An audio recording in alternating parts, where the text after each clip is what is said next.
Halo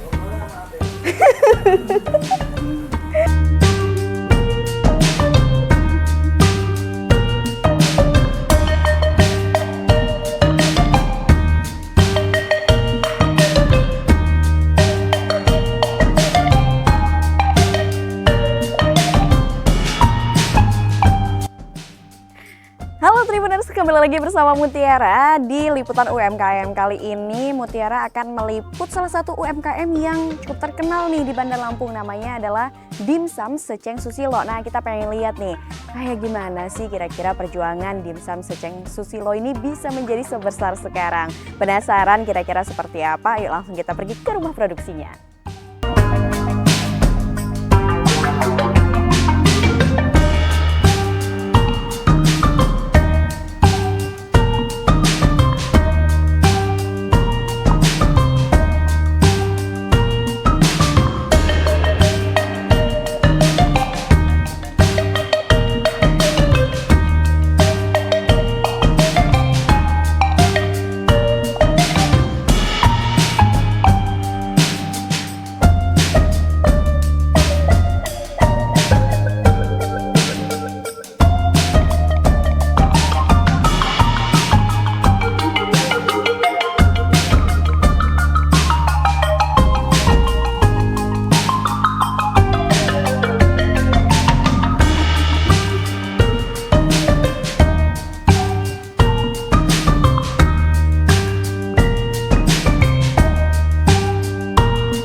Nah Tribuners, saat ini Mutiara udah ada di rumah produksi dari Dimsum Seceng Susilo. Dan kebetulan ini di samping kanan Mutiara sudah ada ownernya. Langsung aja nih perkenalan langsung kepada Tribuners di rumah. Oh iya. Assalamualaikum warahmatullahi wabarakatuh. Waalaikumsalam. Perkenalkan, nama saya Edwin Fajri, pemilik dari Dimsum Seceng Susilo. Oke, nah Mas, ini kan kita tahu Dimsum Seceng Susilo, kalau kita ke Bandar Lampung ini banyak banget cabangnya nih di pinggir jalan ini ya. Kita banyak, dan aku mungkin jadi salah satu pelanggan juga nih. Boleh ceritain sedikit tentang awal mula Dimsum Seceng Susilo ini berdiri, mulai kapan, dan tahapannya sampai sekarang ini bisa sebesar ini kayak gimana? Ya, awal mula kita berdagang itu sih dari rumah ya. Oke. Dan di suasana COVID juga, jadi tidak ada penghasilan yang masuk. Makanya kita harus memutar otak gimana caranya bisa yang penting anak istri bisa makan. Jadi akhirnya kita diskusi sama istri mau berdagang apa gitu. Dan kebetulan itu udah mau dekat Ramadan. Jadi di depan kami ini di Jalan Dr. Susilo ini kebetulan ada semacam bazar Ramadan gitu. Nah itu kami mau coba mau dagang apa nih gitu untuk Ramadan. Dan akhirnya ketemulah istri, gimana kalau dagang dimsum gitu. Oke, dagang dimsum gitu. Tapi di harga berapa gitu kan. Nah, kita lempar dulu ke teman-teman, karena dulu kan masih di teman-teman kan lewat WhatsApp aja mau makan apa gitu. Gitu. Nah, akhirnya kita tanya sama teman-teman, ini ada dimsum harga 2.500, ada yang mau order nggak? Oke, order, tapi hanya beberapa orang aja gitu. Tapi begitu kita coba ide yang lain, istri bilang, gimana kalau jual 1.000? Untungnya gimana? Ya apa-apa, yang penting kita bisa makan. Nah, gitu. Jadi akhirnya ya udah kita coba di harga 1.000, dengan kita lempar lagi ke teman-teman juga lewat WhatsApp, kita bilang ini harganya 1.000, minimal ambil 50.000 kita anter. Gitu. Nah, akhirnya mereka mulai WA banyak yang udah kami ambil, kami beli gitu, segala macam. Mereka cicip. Terus akhirnya repeat order gitu kan. Nah, akhirnya itulah yang menjadi pencetus. Ya udah, kalau misalkan begini, kita bazar di depan, bazar Ramadan itu kita dagang dimsum aja deh gitu. Dengan harga 1.000? Dengan harga 1.000 gitu. Akhirnya ya kami berdaganglah di depan. Awal mula dagang kita bikin dengan 600 pieces lah kita bawa gitu kan. Nah itu biasanya di sini kita di Dr. Susilo ini kita mulai itu biasanya jam 2 itu sudah mulai bisa dagang. Ternyata sebelum jam 4 pas asar kita udah habis. 600 piece itu udah habis? Ya, udah habis. Nah, ya lumayan excited juga gitu kan. Wah, ini udah habis, berarti besok tambah dong gitu. Akhirnya kita tambah, dan itu tambah itu kan namanya kalau dimsum kita tahu sendiri kita kan manual gitu kan. Ya, istri juga drop juga ya. Banyak gitu. Jadi akhirnya panggil tetangga. Tetangga yang terdekat dulu. Nah, terus akhir itu banyak penjualan meningkat juga, panggil lagi beberapa, dan akhirnya ya kalau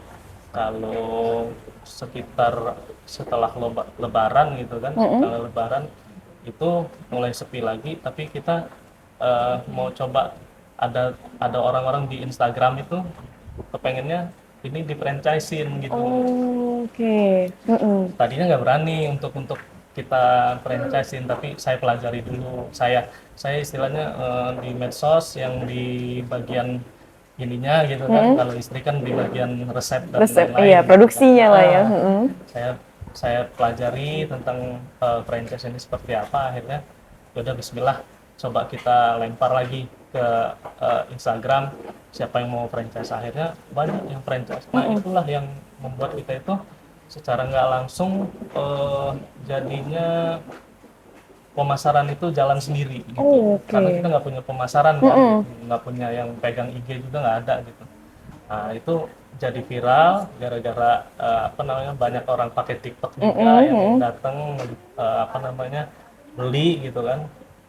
Dan akhirnya ya kita sama istri ya udah kita franchise-in segala macam. Mereka banyak yang masuk, dan pastinya peningkatan omset, peningkatan order itu sudah nggak bisa kebendung lagi. Akhirnya kita bikin produksi lewat memberdayakan tetangga-tetangga. Nah ini kalau boleh tahu, ini kan awal hanya berdua, masnya dan istri. Dan kalau boleh tahu sekarang ini sudah ada berapa karyawan yang membantu di rumah produksi? Alhamdulillah kalau sekarang karyawan sekitar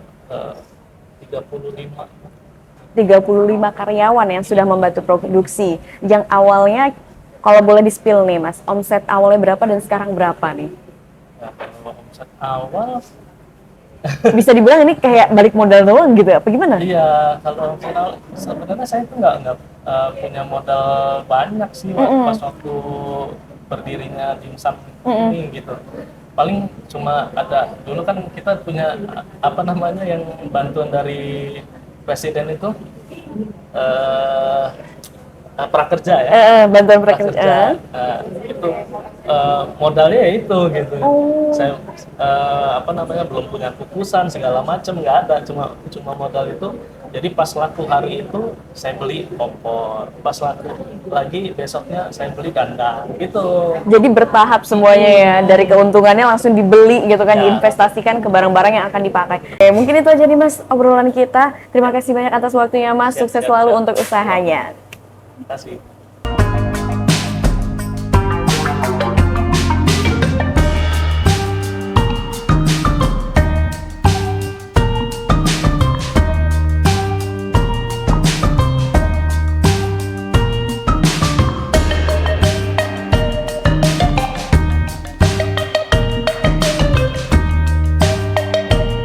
Nah Tribuners, ini dia dimsum yang udah dikukus. Penasaran kayak gimana rasanya? Langsung aja nih Mutiara cobain.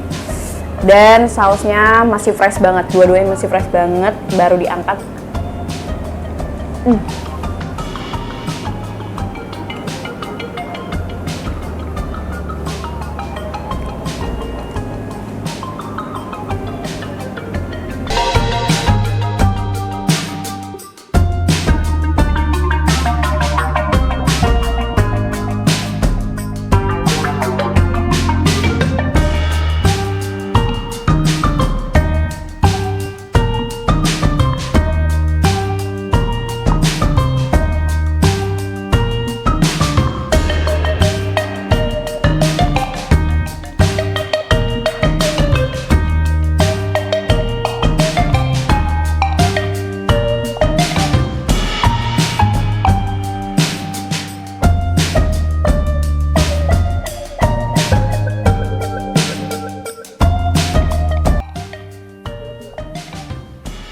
Oke Tribuners, tadi kita sudah melihat seperti apa suasana di rumah produksi Dimsum Seceng Susilo yang ada di Bandar Lampung. Tadi juga kita sudah mendengarkan seperti apa nih perjalanan UMKM Dimsum Seceng Susilo bersama dengan ownernya langsung. Nah Tribuners, jangan lupa untuk terus saksikan tayangan liputan UMKM bersama dengan saya Mutiara hanya di YouTube Tribun Lampung News Video. Saya Mutiara pamit undur diri, kita mau lanjutin ya. Sampai jumpa di liputan UMKM berikutnya. Oke. Ini biasanya ini berapa Mbak?